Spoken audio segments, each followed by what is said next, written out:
Hi, everybody. Good to see you. Is this the first one we've had since the break, Mark? Yeah, I think so. Yeah.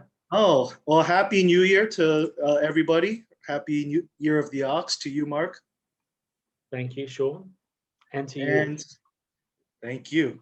And I think it's let me do a little bit of house cleaning before we go into the good stuff. So this series, for anyone that's new, is about Mark's book here, China of the Art of Law, and basically we use it as a history lesson on, where do we come from and where do we go, and kind of leverage Mark's experience being in China for 27 plus years. And well, if you have any questions, just put it in the chat. I'm always looking at the chat, and we'll get to them whenever we can. And also a link to the YouTube channel is here, and I usually send the PPT after the webinar is done. But yeah, Mark, you were here for 27 years, but guess what? Now you're back. Yes, it's been quite the journey. So I'm living in London, and you couldn't fly back from London to China, and the Chinese embassy doesn't issue any visas to people in Britain. So luckily I've got a German passport. So they agreed to give me a visa, but I'd have to fly from Germany.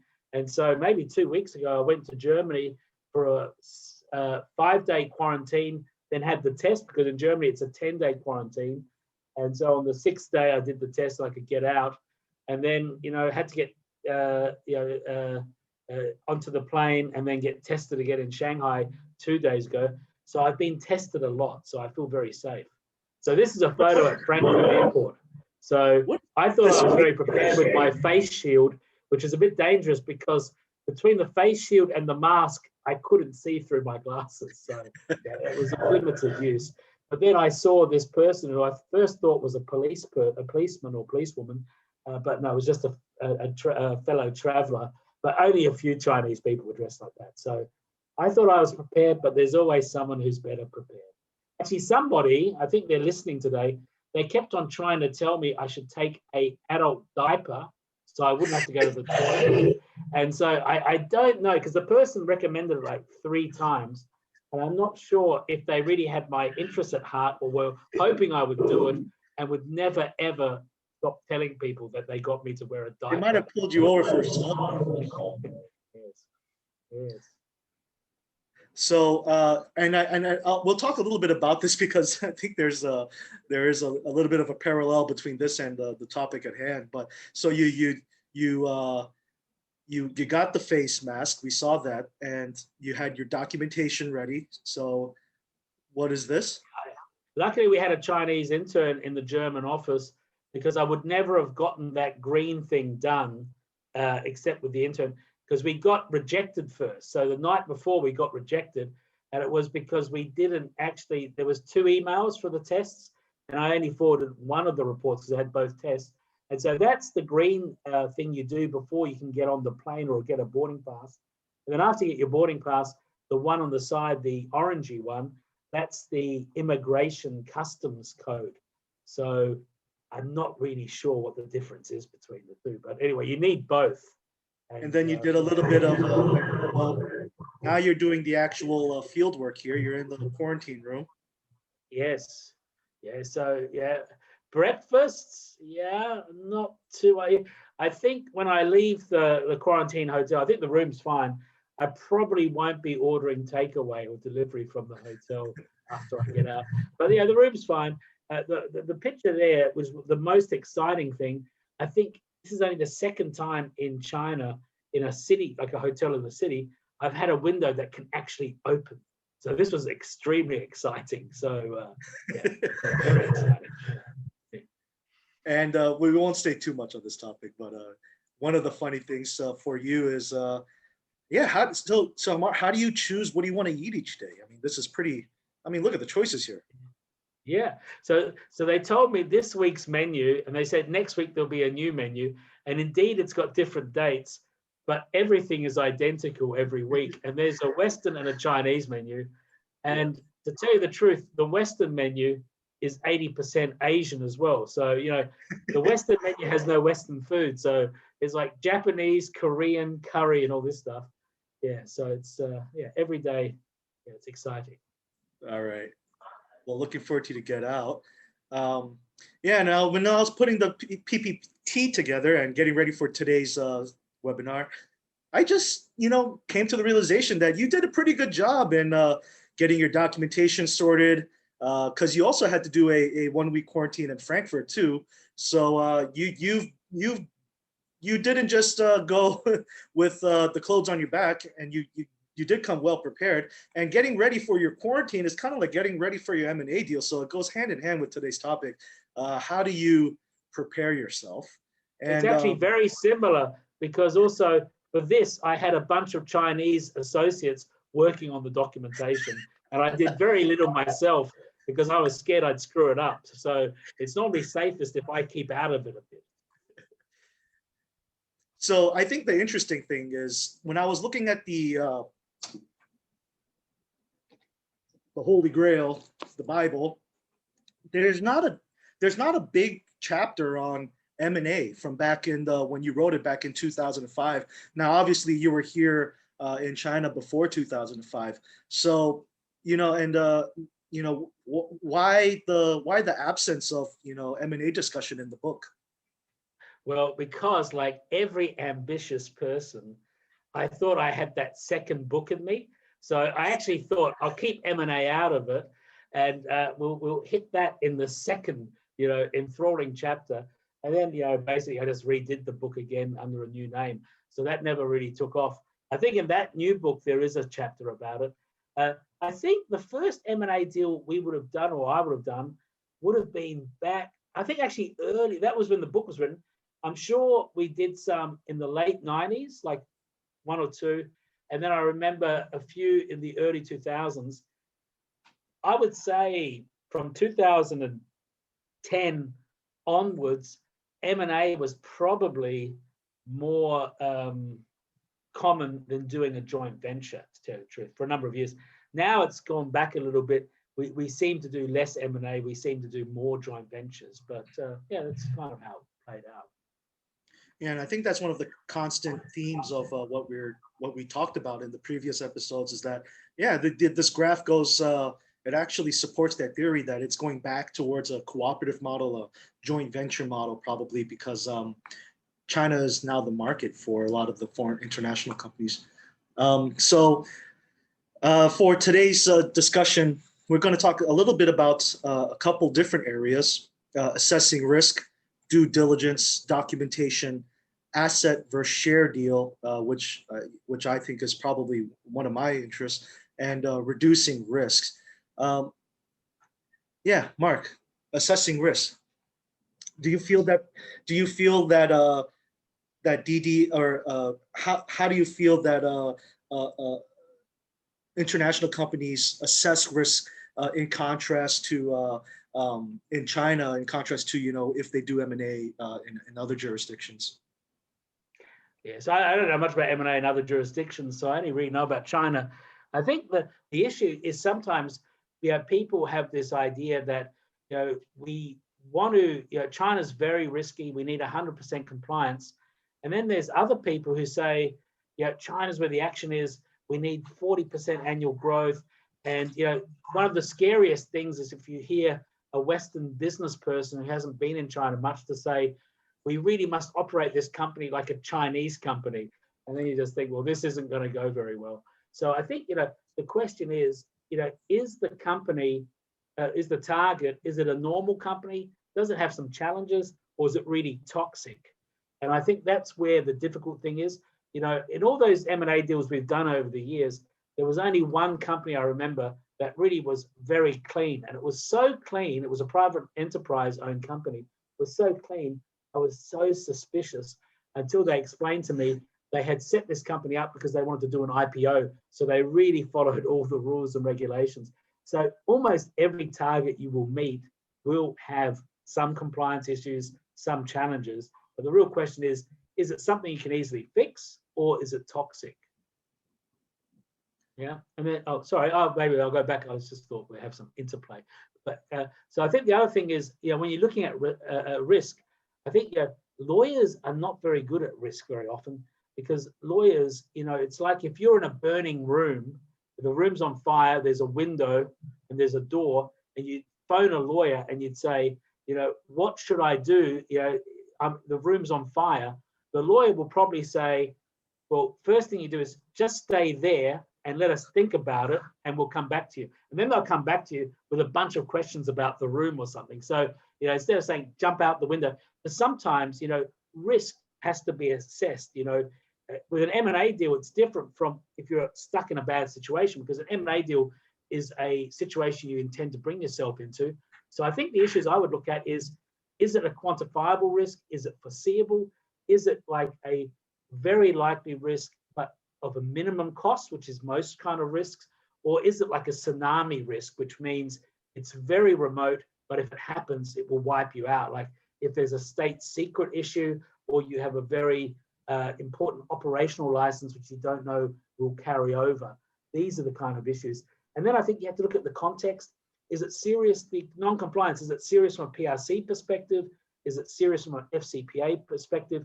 Is it serious from an operational perspective? So here, for example, if there is some under-contribution of social contributions, underpayment of social contributions, I wouldn't say that's a massive, massive problem. If there's a, under-reporting of income tax, yeah, a bit more problematic, but depending on the quantification of it, that will determine whether it's a big issue or not. But stuff like kickbacks or something like that, some bribery, that would be more serious. And then operational, what we're mostly looking at, do you have like the building title certificates? Do you have the operational licenses? Are they robust? Those kind of issues. Yeah, and I think you kind of jumped a little bit ahead of me here, but the challenge of due diligence, from what you've mentioned, is more so trying to figure out, okay, what are the critical parts of your discovery, and what parts can be fixed, what parts cannot, and what are the risks associated with that. So with that in mind, though, what areas should people look at, and also what are the main motivations, the practical importance of DD in China, as we put here, for doing this type of work? Yeah, so I think a good DD would be, so some people just use it as a box ticking exercise. So somebody will say, oh, look, this company is compliant, or headquarters, this project is okay, something like that. But I think if you really want to do a good DD, it gives you the opportunity to step into the company and have a look what's happening. And what I find surprising is a lot of people think everything's very secretive in China, but you find out so much information by asking people questions in China. And so in the due diligence, you find all kinds of issues that come out. And so I think you should look at the problems, compliance related issues, but also work out how the company works, try to work out who kind of runs the company. And this will really help you in the M&A project. So it might help you to reduce the price. It might help you to work out what the closing conditions are. Again, you have to be realistic, because some things can't get done quickly. You might have a better idea how to deal with things. And then I think it's important that you think beyond just the checklist. And one of the cases I had was with an associate who now works for a big multinational company as the in-house legal counsel. He did a due diligence, and it was for this white cement company. So white cement's a certain type of cement. Anyway, the client wanted to buy the majority share in a joint venture from a Hong Kong company. Anyway, the client was going to come like in 2 days. The due diligence report just got finished. I was just reviewing it to settle it, to send it out. I just read the due diligence report. And then I said to the guy, Alex, hey, I said, oh, good report. And then he was just leaving. And then I said, hey, Alex, I just noticed, you don't mention the general manager in the report. He said, oh, yeah, well, he's in jail. And I said, well, he's in jail. I said, well, what's he in jail for? He said, oh, he's in jail for murder. I said, well, who did he murder? He said, oh, well, it's not really his fault. Basically, the minority shareholder, the Chinese partner, sent an assassin to his office to kill him, but then he wound up killing the assassin in his office. And I said, you don't think that's relevant? He said, yeah, but he's not the general manager anymore. He's in jail.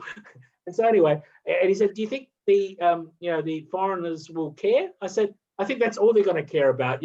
Like stepping into a joint venture where the Chinese partner not only wants to kill you, but actually puts a plan together to kill you. That's quite serious. So it just shows you have to think a little bit about what the real issues are. Yeah, that's a new one. Did that deal go through? No. Oh. What could have been? Two chicken. That's a lot of risk to take on. So here we have a list of some of the, I guess you can call them, these are not deal breakers like Mark was talking about earlier. We'll send the PPT later to everybody. We don't need to go through them. But that story reminds me of that other story, Mark. Maybe you want to share that Israeli company that had like no problems. Yeah. So here are some which are problems, but we did this due diligence, and it was an Israeli company. There was an Israeli consultant involved, and I think I'm pretty optimistic and I'm pretty tolerant of things.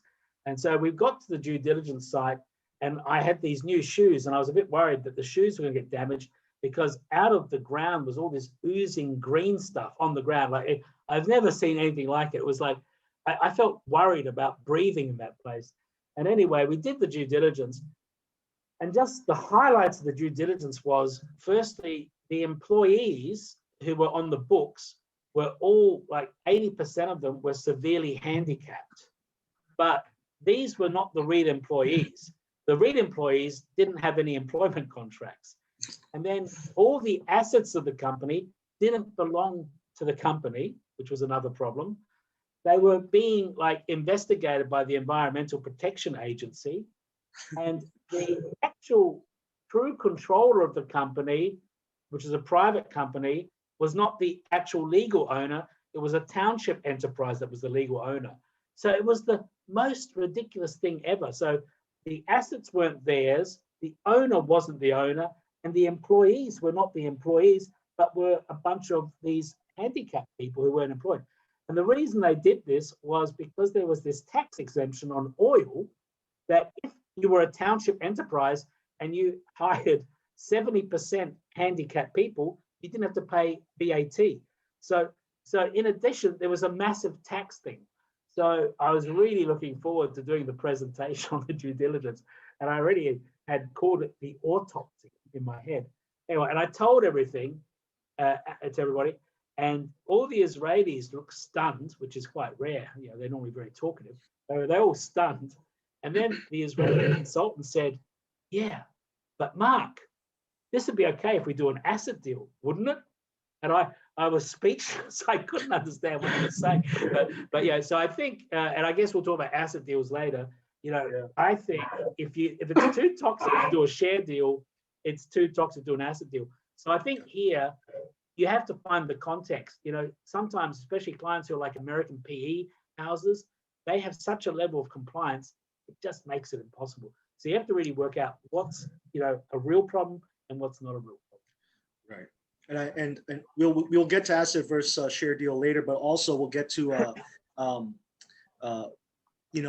point where you're making, where if it was too risky to do it under a share deal, then just forget about it for an asset deal too. How do you balance these things? We'll get to that as well. I have a question here, and I think it's relevant, so I'll just ask it to you now, Mark. The question is from Jack. In the DD questionnaire, is a PRC target under legal obligation to fully disclose their position? For example, they have to answer DD questions accurately and fully instead of hiding critical information. Well, I mean, it won't be at that stage. I mean, at the DD stage, normally the normal practice is you'd have like a terms of, heads of terms, or you have like a letter of intent, and that will open up, because I think the dynamic, and it used to be much easier. In the old days, Chinese companies would just let you have a look at everything.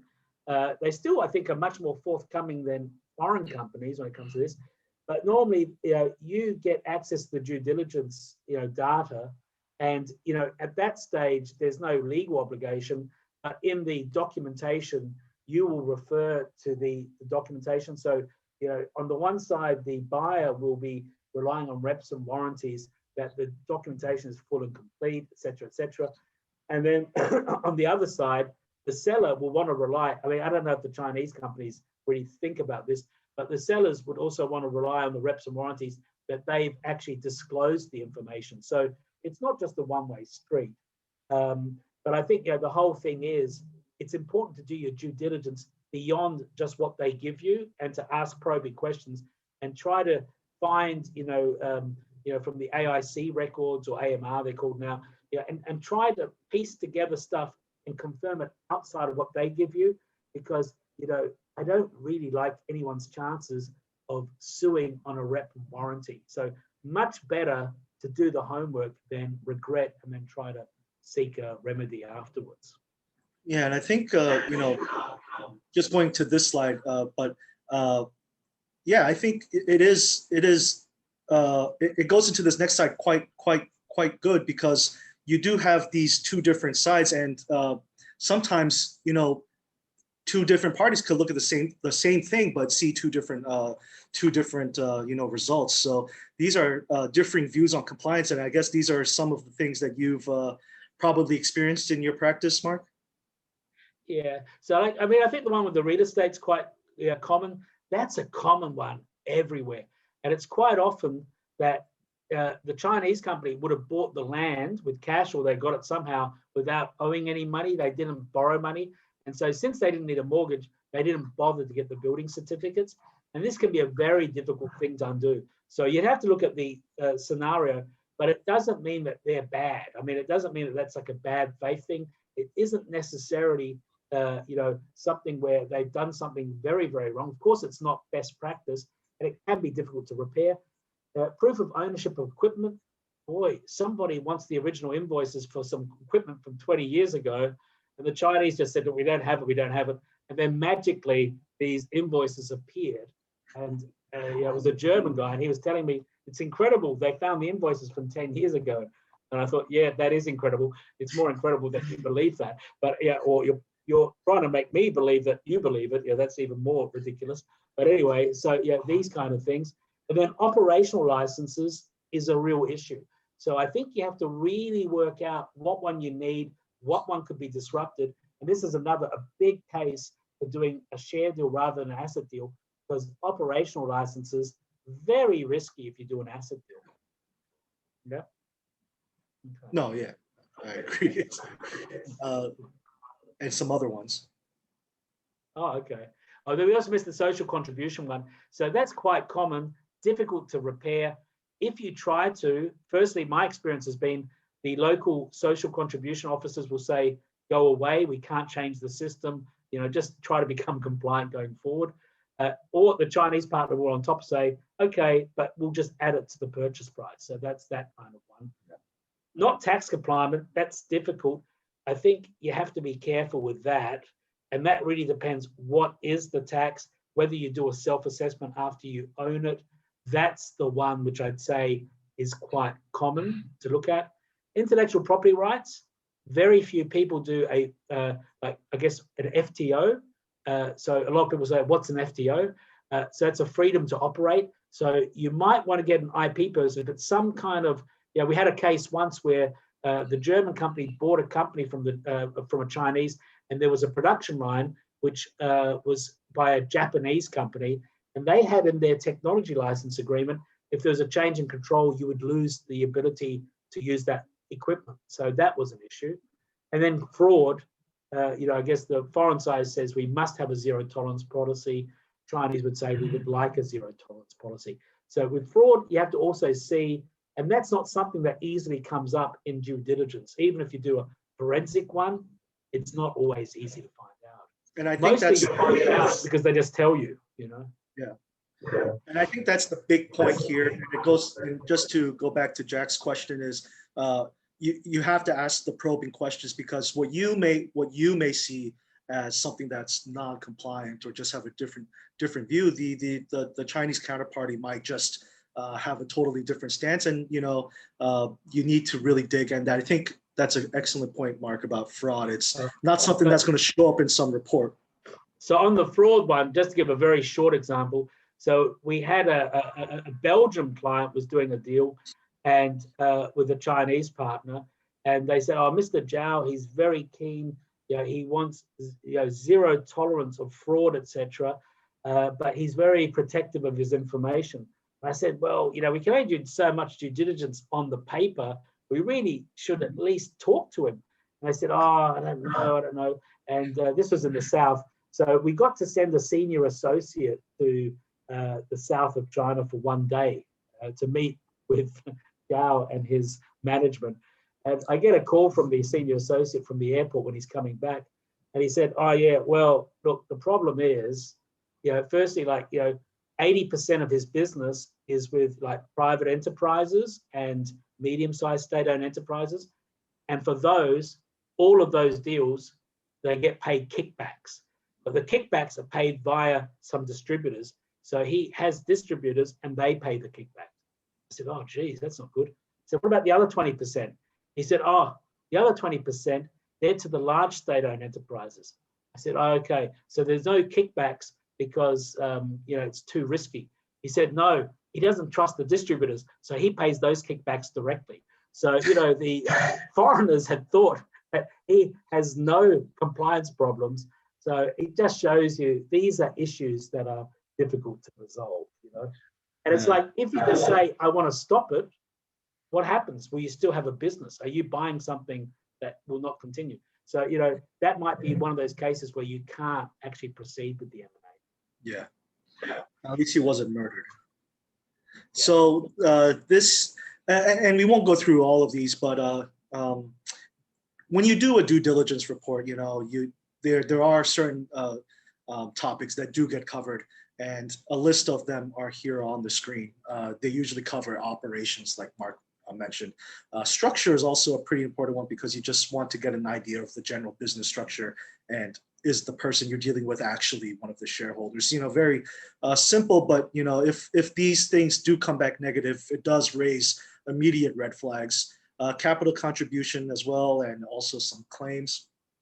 And Mark, I think what you were mentioning here about the South China example that you just gave is about field work. And I think and this kind of goes back to Jack's question too. There are many different stages of due diligence. There's the initial one where you're just kind of getting your feet wet, getting to know the person. But as the deal progresses and it gets more serious, you might actually want to go visit these people and just find out, who are they and is this real? And maybe you can walk into the factory and see green slime on the ground. These are things that you can't find by just searching the database. So Mark, could you just give us a little bit more of a background about the importance of field work? Yeah. So look, I think, especially in the old days, field work was so important. So we often had issues often with US clients who really just want the data room. Let's have the data room and all this stuff.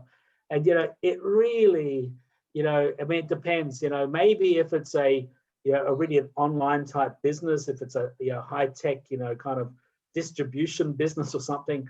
But if it's anything which is making things or something like that, I really can't imagine saving money on the field work makes sense. I think, just relying on the paperwork is very dangerous.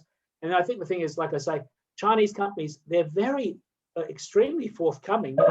You will ask people things and they will tell you answers. You just think like, boy, I'm very surprised by that. And then also having separate interviews with different people, you often get very surprising information. And then like this is the Easter egg about the general manager. So you have to look for what not only what you find, but also what's not there. Why isn't that there? And that's why you need experienced people to look at it, because they will know the questions to ask rather than just analyze what's given to them. And then, the various authorities, courts are difficult to get information from, but, you can get information from other places. And if it's possible, that's harder to visit the stakeholders. That is the toughest one, and that's understandable. But I really think field work is a must. I think it's difficult to see why people don't do it, but many people don't do it. Yeah. But maybe you talk a little bit about documentation. You can just go a little bit, Mark, into So we talked about the importance of field work, but let's talk a little bit about the documents. So what are some of the things that you're looking for and what information you try to glean from them? Yeah. So look, the license and permit. So the case which I think of there was we had a case in South China which involved arsenic baths of a certain type of mineral, and it releases arsenic gas. So it's a very dangerous process. And so we get out in Shenzhen, and we got the taxi. We went to the hotel, and then we got a taxi, associate with myself, and we got in the taxi, and the taxi's driving in downtown Shenzhen. And I thought, this is very strange. Like, I thought we're going to the factory, not downtown Shenzhen. So we went into a relatively old business for a building for Shenzhen standards. And, by Shenzhen standards, it was an old building. And we get to the 4th floor, which, may be a bit ominous with that number. And anyway, they have this acid bath operation in a residential building on the 4th floor. And so the operational licenses, we talked to the owner of the business. It was a privately owned enterprise. And the problem for the client was that process had to happen in Shenzhen or Guangzhou, because like 80% of the market for the products that need that process was in that area. It was like an electronics required process. So anyway, the owner was really confident. He had no problems with the operational license, because I said to him, this is not possible, and it runs out in 2 years' time. What's going to happen? Are you going to move or what? And he said, no, I'm very good friends with everybody. I said, well, can we visit the authorities? He said, yeah, sure. I'll organize a meeting tomorrow with my friend at the authority, who was like the boss of the local authority. So the associate and I went there, and we just discussed with the official about that acid bath complex in the Shenzhen residential building. And the guy said straight away, he is never getting that operational license renewed. I said, oh, okay. Well, will he have to move outside of the Shenzhen city on the outskirts or something? He said, no, he'll have to move out of Shenzhen. We are never, ever going to renew that operational license. Yeah. And so anyway, what happened there in that case was the client was very keen to do it, but to order to minimize the risk, what we had was we only bought 30% of the company with an option to buy more and an option to leave the company. And so basically after 2 years, the operational license wasn't granted. And so the client sold back the shares for zero. So they lost 30%, but otherwise they would have lost 100% and also gone down a very wrong path. And that. So I guess that's an important thing to look at is the operational licenses, the qualifications of the personnel for the licenses and permits. Yeah, and I'll just quickly jump in here before you talk about the qualified personnel. But you're seeing something like that. Let me just ask you, Mark, what year was that story? That was probably a bit older. So that was an example of an M&A deal. That would have been like the early 2000s.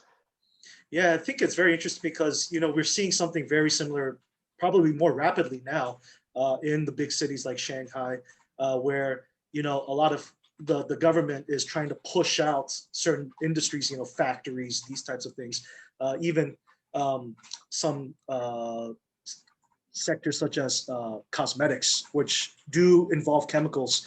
Those are getting pushed even more into the suburbs of Shanghai, or even maybe they're not even allowed to have the operational licenses in Shanghai. And yeah, this is something that is becoming increasingly important. I'm sure Shanghai doesn't have a acid bath factory on Nanjing-Lu. This is really downtown Shenzhen. It was unbelievable. Yeah, that's why I had to ask you what year that was, because it seems like that trend has been spreading throughout China. And what about this qualified personnel? I think that's kind of interesting too. Well, that would be that's not very often the case. So that would be, there's certain types of businesses. Let's say it's if it was like an architect or design company, or if it's a ratings industry, Now cosmetics also has it since start of the year, where you have to have certain qualified personnel in order to maintain the operational licenses. So that's important in some cases. So for like 90% of companies, doesn't matter, but for 10% of companies, it matters a lot. And then it's important that those people are key personnel, and if you can keep them. And then, of course, people can always leave a company, but it's another aspect of an asset deal, which kind of, asset deals disrupt everything. It makes it also a little bit more risky. Of course, people can still leave, but that's an issue to look at. I mean, your point is good to mention, which we didn't mention here, is that's actually a key one which we should put on this list. It's about being asked to move. And so I'd say now probably 20% of the M&A deals we've seen in the last 5 years, there is a high risk that you're going to be asked to move. And if you are asked to move and you lobbied to overturn it, well, it's not like forever.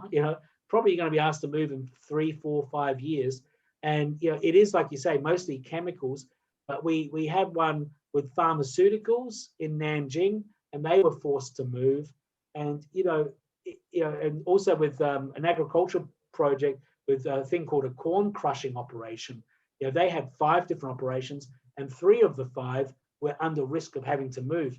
And the problem is, I think a foreign investor is less likely to optimize the terms of the compensation than a Chinese partner, especially if it's a very local business. So that can be quite difficult because very few of these foreign investors are doing it as a real estate play. I'm going to buy it, I'm going to negotiate hard with the local authorities. So I think that's also a big issue of disruption. Let me just ask one more question, because I think it is very important, and I don't think they are covered in the other slides, and that is aligning the interests with the target. You mentioned very briefly there, but I just want to pull out some more. How do you use the documentation in a way to align the interests of maybe it is do they become a minority shareholder? Do they join the board of directors? How do you process this in terms of documenting the acquisition? Well, the next episode we'll have about documentation, but just briefly, I think it's about like structure and how you think about it. I think in most cases it's safer to have a clean break, get them out. I would normally prefer, like, you might keep the person on for a while, and maybe part of what because you got to pay a price. Maybe you pay part of the premium in a consulting agreement to make sure everything goes smoothly for 3 years, instead of just pay. Because one of the things which we'll discuss in documentation is it's difficult to change their prices in China. The adjustment of the purchase price, something which is very common in PE, earnouts, all these different things. These things are very difficult to do in China for a bunch of reasons that we'll discuss next time. So I think that's one thing, is the price, how much you hold back. But even holding back's got a risk as well. So I think, how you structure it, what the role of the person is going forward. We did come down last year on a decision, or it wasn't our decision, but we also suggested to the client to keep the Chinese partner in with a 10% shareholding and as a director, because now with the rules, we can still do everything without him. But the reason for that was, it was in a sensitive area. He had the right operational licenses. His only problem was he had a massive amount of debt. And so, we were worried that he had even a bigger, massive amount of debt, which we didn't see. And so keeping him in, even though it's a limited liability company, it made us feel better that he was around and we could find him. And so that was the exception that proves the rule. But mostly it's purchase price, release, closing conditions, and things like that. Okay, we'll stick around for the next episode.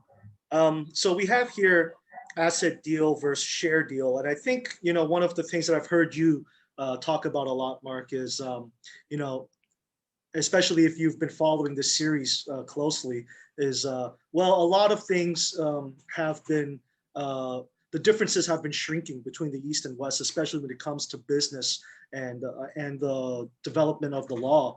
But one of the things that is still pretty stark difference, I think, and that might surprise a lot of people, especially if you have M&A experience in the West, is this approach to asset deal versus share deal. Now, Mark, I know that you think that, well, the assumption is here that in the West, asset deals are considered, a pretty standard procedure for these types of projects, but they overlook the share deal. So why do you think? What do you think is the give and pull here for asset versus share deal? So I think, people think an asset deal is safer. It hasn't been safer in real life for me. I think when we've seen an asset deal, it has a much higher risk of having a very bad relationship with the Chinese seller. It has a lot more moving parts. So let's say a share purchase agreement is, I don't know, 15, 20 pages long, if it's quite a long one, I guess. And that can be quite comprehensive. Let's say, the asset purchase agreement, depending on the assets, you might need like 200 pages. You'll probably need land agreements, so you need real estate agreements, you need maybe technology transfer agreement, you might need for the equipment and plant and agreement, you might need agreements for the employees, you're going to have to reach out to the suppliers. So it's very disruptive. And this disruption brings all problems to the surface, but you are now the owner of it. So, it'd be better not to do that, I think. And so I think the share deal is much quicker. And, the closing is clear. There's like a big bang, there's a big bang effect, and you pay. Normally, there's a much lower tax impact because when you do assets, if the real estate's appraised a lot more, then there's a higher capital gains tax. You don't have the real estate issues. And, one of the issues I've always worried about in an asset deal is, let's say if it's a factory and it's kind of standalone business, I've always wondered what happens if I wind up with those assets, but I don't get the factory. And then, we worked out, well, why don't we just do it like a lease for a small amount of money until this, because the thing is, they're not all aligned and they're different authorities. So the real estate might take this long. The asset you can sign on the day, the plant and equipment. So it's much more complicated from a timing perspective. There's a lot more stuff that can go wrong. There's games that can be played with the inventory and all these kind of things. So for all these reasons, I think it's difficult. It's a hassle. It reduces the certainty. I don't know about administrative challenges. I don't know what I meant by that, but it would increase the tax. Maybe administrative challenges, it's about operational licenses. So, you can't transfer operational licenses. In some cases, if you withdraw it and reapply, it's slightly easier, but that's a risk. What happens if you get the factory and all the assets, but the local authority uses that opportunity not to issue a new license because they don't really like that business being in their neck of the woods? Time frame is very uncertain. Lots of possible complexities because, in a share deal, the closing is always more simple. And in many share deals, and maybe we'll discuss that next time around, one of the big dangers of a share deal is that the closing conditions are not realistic. They're not easy. Because normally the foreign buyer normally has the stronger position. Normally the Chinese will care mostly about the purchase price. They won't care so much about the closing conditions. And that will sometimes lead to very difficult closing conditions. And on occasion, there are closing conditions that just can't actually logically be fulfilled. And we've had a problem with that in an asset deal because there were so many more different closing conditions that basically our client took over the factory and started to operate it for like 6 months and didn't pay the Chinese seller even 1 renminbi. And then the Chinese seller, which was the management of the company and also the employees to a degree, they all went on strike, kicked the management out of the business, or the new management out of the business. And it was, kind of in lockdown. And, that was difficult to resolve. And of course, all those ringleaders had to leave the company. So it was very messy. So, these kind of complexities, this is not good. It might be nice for the lawyer to have all these complexities, or for the HQ people to negotiate these complexities. Right. But when you're the guy that's trying to do the closing and you don't really know what it means, or you think, well, that can't be done, but the guy, you know, sitting on an ivory tower a year before said, oh yeah, we could do that. Oh, that's a good idea. Yeah, so it's real life. That's difficult. I'd say the risk here, it's equal. I actually think the asset deal is far riskier, but I'll tell you, when I explained it to an American company once, the target had a lot of tax avoidance or evasion, which is the bad one, tax evasion. So they had tax evasion, and it was a massive problem. And the guy said, well, why don't we just do an asset deal? I said, well, the problem is the Chinese tax office has a lot of discretion, and you can't really like sue them or things that you can, but you wouldn't. And the thing is, it would be a provocation to them if you said, this business used to be called Mark's business, now it's called Sean's business. The employees are the same, the product's the same, the location's the same. The only thing is now we don't owe you any tax. The other guy owes you tax. I think the tax office will just say, well, I don't know where he is. I'm going to go after you for the tax, and then maybe you can chase that guy. So, I think this idea, and it's often the accounting firms will suggest this. Maybe they're trying to like create more work for themselves. And so then I will say to the client, okay, maybe they're right. It would be good for you to get that on their letterhead saying that there will be no risk of tax liabilities accruing if it's an asset deal. And nobody has given that letter so far. So I think that's the kind of things, which I think I was going to ask you a question, but that story I think kind of goes to it, but I'll ask anyway. Do you think that there is a difference between, say, for example, an M&A where you're acquiring a target in China and they have, let's just say, 5 factories versus 50 factories? Does the scale of the operation start making give it a little bit more nuance between share deal and asset deal? And the reason why I said about your, the example that you just gave is because I think that's a pretty common problem, and that can go. I mean, that's a very focused. That could be just one factory, one piece of equipment, and you're trying to, everything's the same except the name. So, and it gets a little bit tricky even for just one location, much less, multiple. But do you think there is differences between the scale or the ambition of the project? So we had a project exactly like that project. So and it was kind of like an asset deal, even though they were all share deals, and that was already enough sleepless nights because there were 5 separate companies. We were buying from another foreign company, so that was a little bit easier.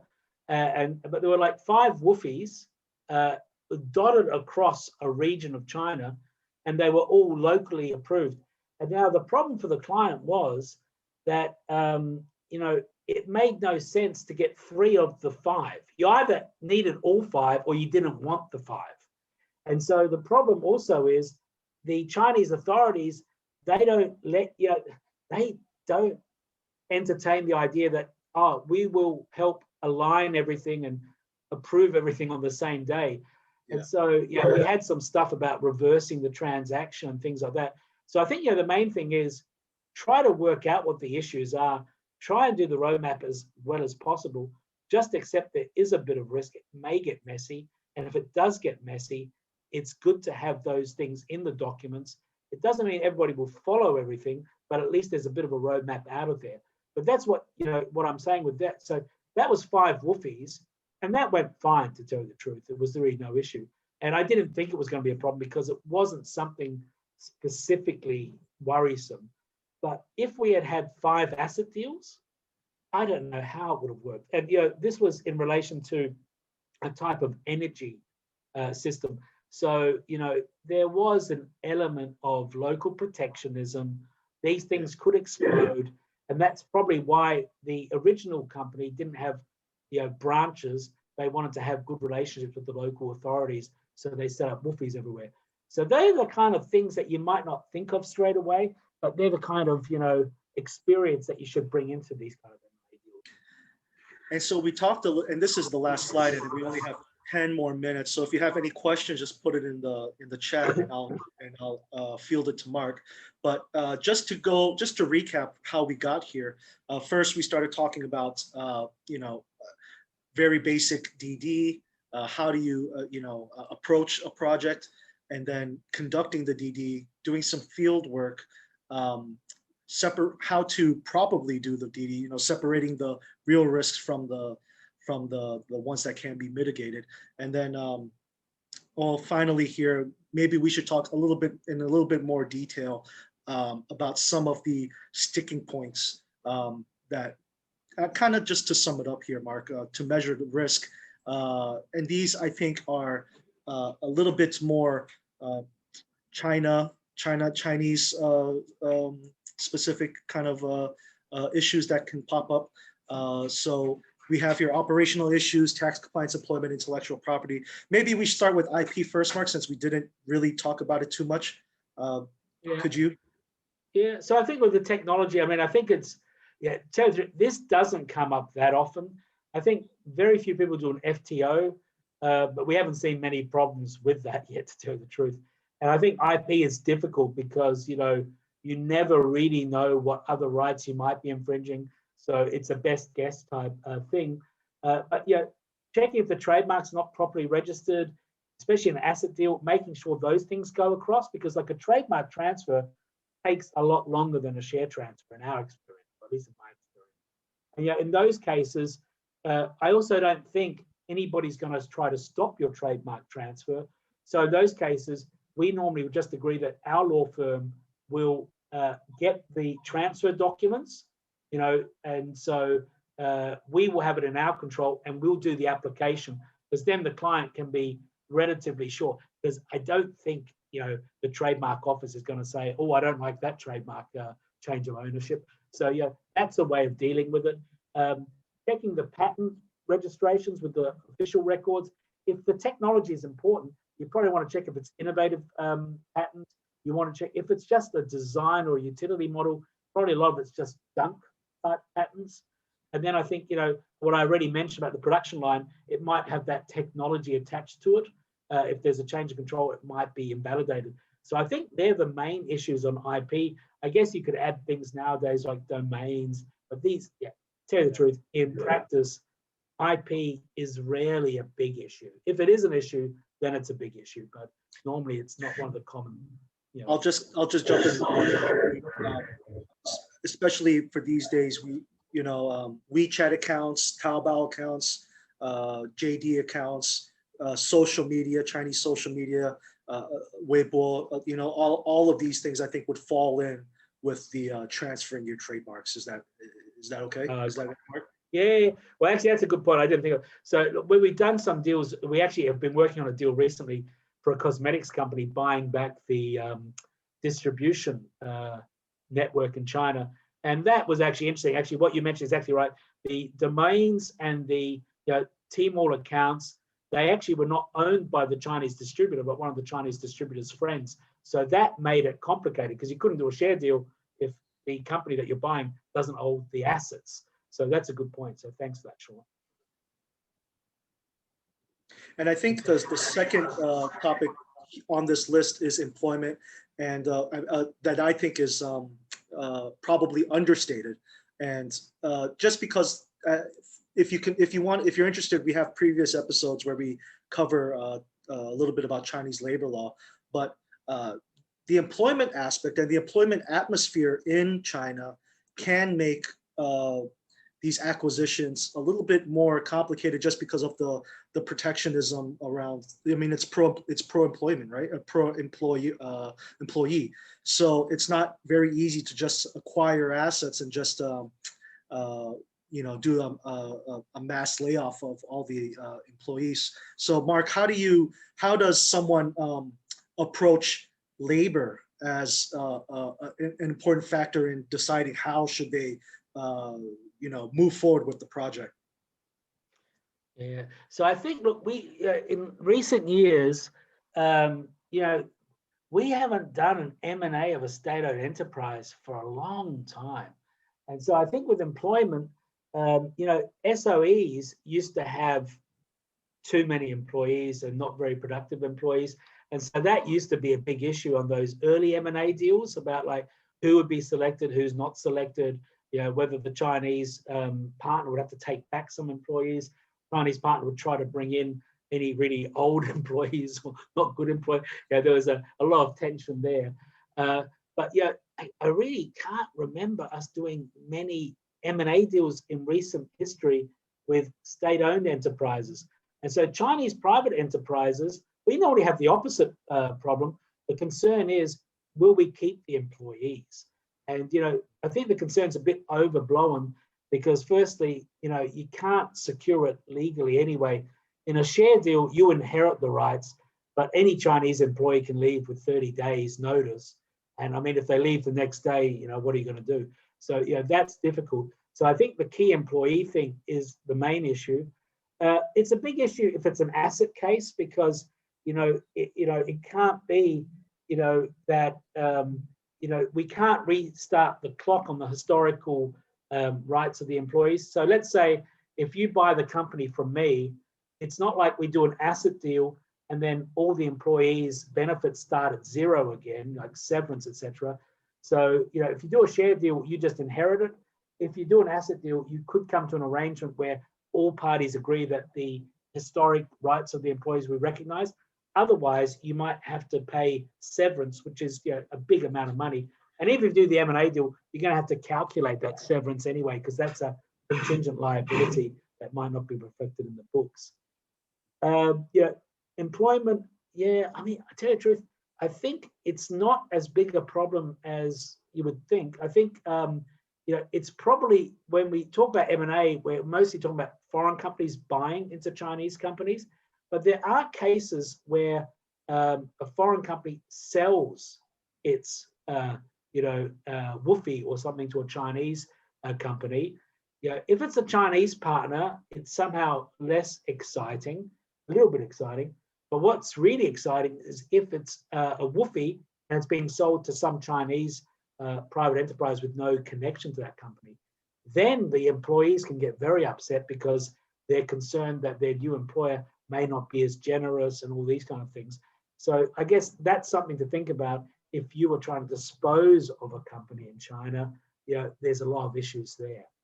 So employment, I don't think is as bad or isn't as big an issue as some of the other issues. Okay, fair enough. We just have a few minutes left here, Mark, so maybe we can just summarize the, I know you mentioned it before, but the tax compliance and the operational issues as well.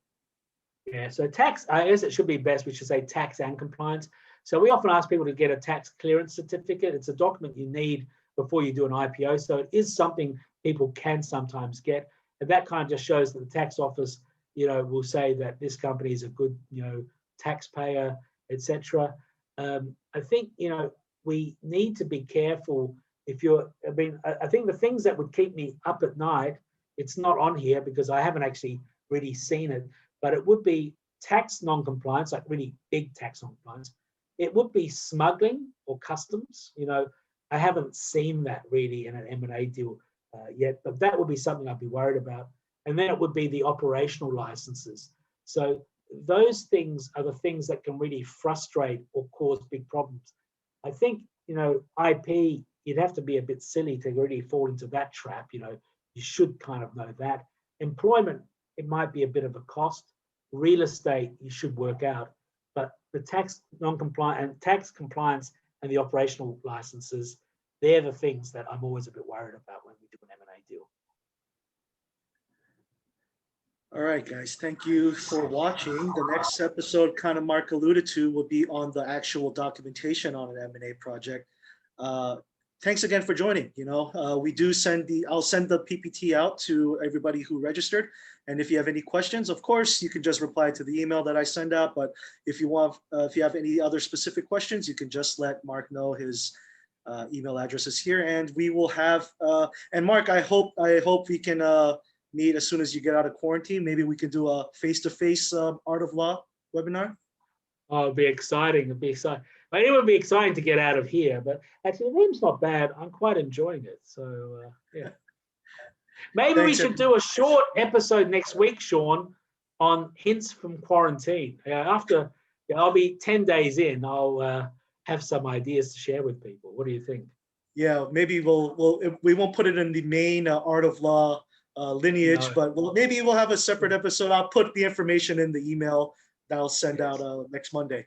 So Yes. thanks everybody for coming, and thanks, Mark. Thank you, Sean.